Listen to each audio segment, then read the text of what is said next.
जहिया से प्यार भइल तोहरा से साजन मनवा मोहब्बत के महल हो गइल बा। चलो ये लो डांस वाला ढूंढ रहा है तो एक लाइन अरे हमके उठा लगो दिया में, ये गाना मैं गा ही नहीं पाई थी। दहिया बफूल हो अरे जी तो हमरा प्यार के काला कबूल हो, अरे जी तो हमरा प्यार के काला कबूल हो। हमके उठा लगो दिया में, हमके उठा लगो दिया में, दहिया बफूल हो अरे जी तो हमरा प्यार के काला कबूल हो, अरे जी तो हमरा प्यार के काला कबूल हो।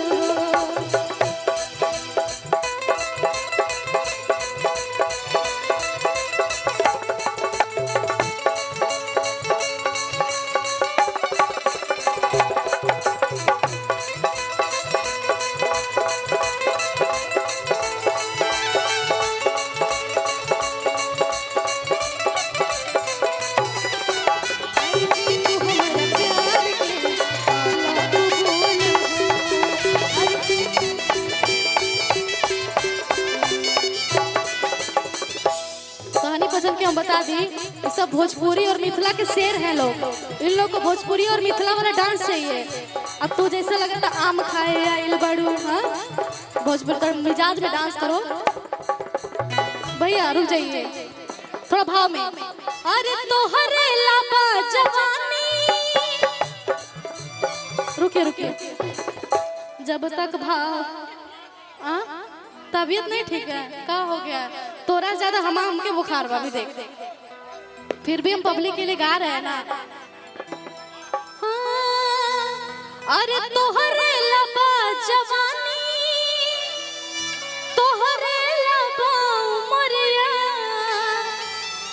काहे लड़ावे लो ना हमरा से तू नजरिया। तू उन लोगों से लड़ोगी ना कि राखी बने हैं बड़े। अरे तोहरे लबा जवानी, तोहरे लबा उमरिया, काहे लड़ावे लो ना हमरा से तू नजरिया।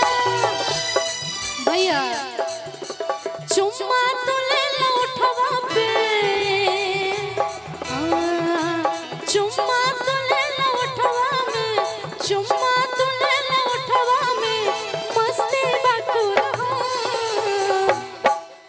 अरे जी तू हमरा प्यार के काला कबूल हो, अरे जी तू हमरा प्यार के काला कबूल हो। हमके उठा लगो दिया में, हमके उठा लगो दिया में, दहिया बफूल हो अरे जी तू हमरा प्यार के काला कबूल हो, अरे जी तू हमरा प्यार के काला कबूल हो, अरे जी तू